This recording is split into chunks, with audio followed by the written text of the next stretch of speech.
I like to think of communication the way I think of the flow of traffic. Ideally, when I'm driving or I'm a passenger and the cars are flowing and or they're stopped at a stoplight, that everybody's very civil, everybody's very patient with each other. You know, when you have a yellow light, you slow down, knowing that a red light's coming. It's a red light, everybody's waiting patiently for their turn. The people with the green light are, there's a flow of traffic and everything's really really good, right? But it's often not that way. Instead, the reality is people are honking their horns, they're impatient to go, they're turning without looking both ways, they're going through red lights, they're speeding up to run through yellow lights, they're turning from the wrong turn lane, etc. Right? We've all experienced crazy drivers and bad traffic and traffic accidents. Well, I want you to think about communication in the same way. In order for you to have clear communication with your partner, someone has to be talking and someone has to be listening. The person who's talking has the green light, okay? And the person who's listening has the red light. But how many times when our partner is talking, are we impatient? We're impatient for them to shut up so that we can get our point across. Maybe we're not even waiting. Maybe we're just jumping in and interrupting. Okay, with that's not right. That's not how it is, because we want to get our point across. Maybe the person who's talking is not being very considerate in the way that they're communicating. Maybe they're not being very clear in what they're communicating. So we don't know if is it a red light? Is it a green light? Should I talk now? Are they finished? Are they still expressing themselves? I'm not even totally clear what they're trying to say. So let's talk about how to have more clear communication using this metaphor of traffic. Okay? So let's say that you're at a red light, metaphorically, and your partner's talking to you. I'm going to use Jeff and me, my husband, as an example. The other day, Jeff said to me, I'm having a low blood sugar attack. Okay, those were the actual words out of his mouth. But when we are listening, we can hear different things. We can hear what was actually said. We can hear what was implied or what was not implied. And we can also hear what was communicated to us in a non-verbal way, okay, without words. So let's go through each of these one at a time. What was actually said? He said, I'm having a low blood sugar attack.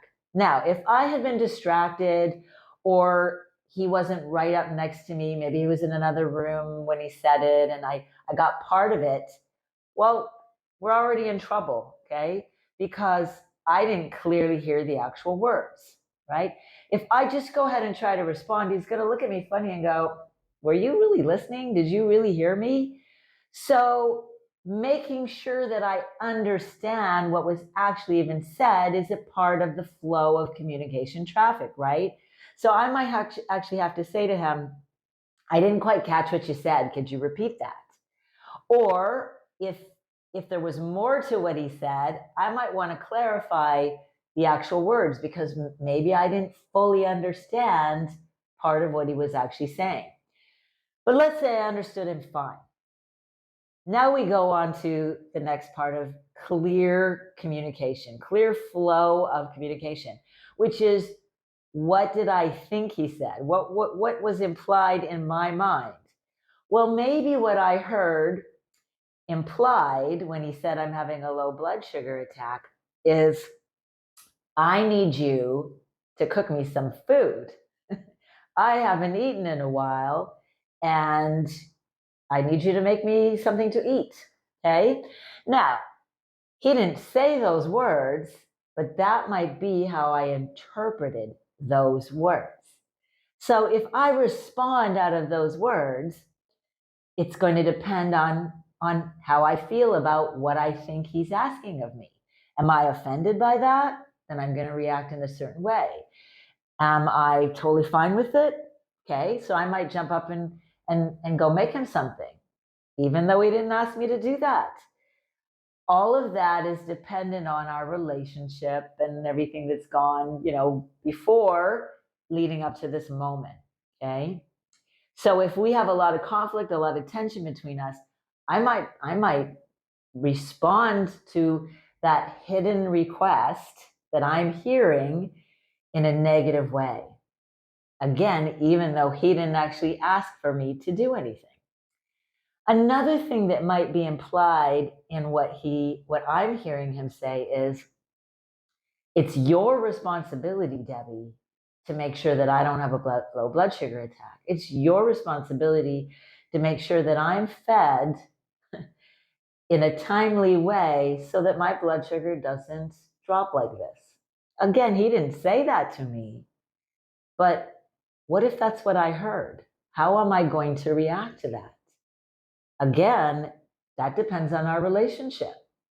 So if I take offense to that, if I hear you're to blame for this, Debbie, I'm going to react in a certain way, aren't I? The last way that we're going to talk about me hearing something that wasn't actually verbalized might have to do with what Jeff's communicating to me via his facial expressions, his body language, and his tone. So when Jeff says to me, I'm having a low blood sugar attack, he can say that in a lot of different ways, can't he?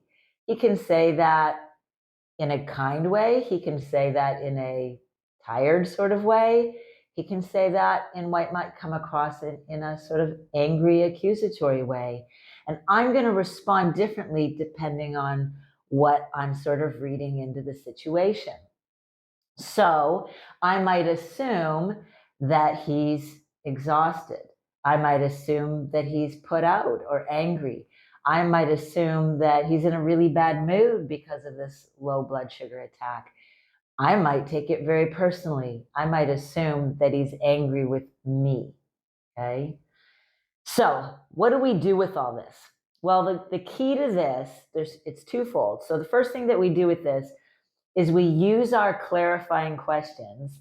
I've talked about this before in other videos. We use our questions to kind of check in with our partner to make sure that we understand what's really being said. Remember, they're talking, we're at a red light. How do we get a green light? We make sure that we really understand what's being communicated. So good listening, good active listening isn't just about making sure that we got the factual message correct. Are you saying you're having a low blood sugar attack, Jeff? Yeah, that's what I'm saying. Oh, okay. Well, no, I also have to clarify all those other things that may be being interpreted by me. So if I think he's actually asking me to make him some food, rather than jumping up and doing that, and then having my own sort of feelings and thoughts about that, I might want to check in with Jeff and say, well, first of all, I'm sorry you're having a low blood sugar attack. That's what you're saying, right? Are you wanting me to make you something to eat? Okay. And he might say, no, I can get a snack. It's fine. I'm going to need, I'm going to need some protein because I feel myself going down. Okay. All right. So I've clarified and I've now given him the opportunity to communicate a little bit more effectively to me, right? So that I understand a little bit more about what he's actually saying. Now, let's say that what I actually interpret him to say is, Debbie, it's your job to make sure that you cook me 3 squares a day and that they have protein in them every time so that I don't have these low blood sugar attacks. So now my clarifying questions are going to be about that. It kind of sounds like you're saying to me that it's my job to make sure that you always have a good solid meal with protein. Is that what you're actually asking of me? And if that's not what he's actually saying, then he's going to clarify that. He's going to say, no, I don't think that's your job at all. I know how to cook. I'm perfectly capable of doing that. Relax, sit down. I'm not saying that at all. Oh, okay. And by clarifying that with him, I've saved myself and him a whole lot of angst, right? Because if I'd gotten upset, if I'd gotten irritated, if I'd gotten annoyed, if I'd gotten offended without clarifying, that could have ended up in being, a little bit of an argument or worse. Let's go on to the fourth piece. If I am interpreting what he might be thinking or feeling based on his tone, based on his facial expressions, based on his body posture, again, there's a lot of room for miscommunication in that, isn't there? So if I just assume that he's angry, I react out of that. But if I clarify, it kind of seems like you're really angry right now. Is that how you're really feeling? Or you seem really tired when you say that. Is that what's going on? Or I'm confused about what is going on with you. I can't read you right now. What are you feeling? Asking our good clarifying questions. I say good because I don't like why. I've said this before in my videos. Why are you looking at me like that? Why are you asking me to, do this? Why gets us defensiveness? Why communicates blame? So the way to ask clarifying questions is really key. But when I clarify, what's your face telling me right now? What's your body language telling me right now? This is how it's sort of coming across. Is that what you're intending? I save us both a lot of headaches. I'm still sitting at that red light. I'm not responding to the low blood sugar attack statement. I'm making sure I understand what Jeff is actually trying to say to me with those words. Okay. Now let's flip it around really quickly and let's talk about you with the green light and your partner's at the red light. Okay. The other way for you to use all this is to make sure that you yourself are communicating when you have that green light, you're flowing, you're talking, they're trying to understand you, that you're not leaving anything up for wrong interpretation. Okay?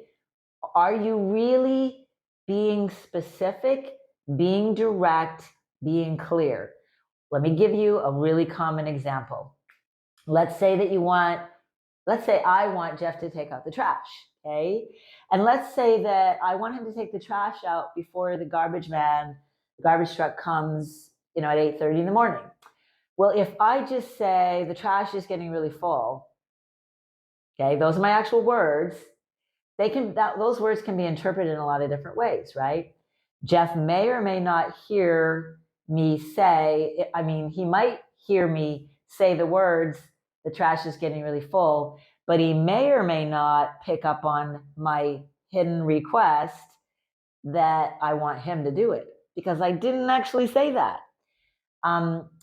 He may or may not be picking up on the implication that, I kind of think that's his role. I'm making this up. I don't actually think that's his role, but let's say I did, okay? So I'm implying without saying it, this is your job. I need you to do it, and I need you to do it before 8:30 in the morning. And let's say that I'm kind of annoyed about this because maybe this is a common problem. So I may or may not be communicating that very effectively with just the words, the trash needs to be taken out.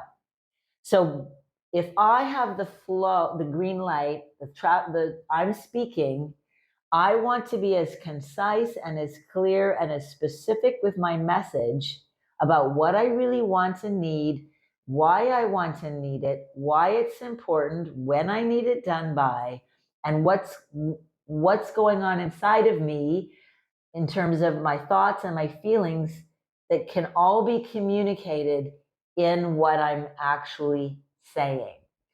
If, however, I realize by the way that Jeff is responding to me that I haven't done a good job, then before he starts to really jump in and speak, I need to say, well, you know what? I think I didn't do a very good job of expressing myself. Let me try again.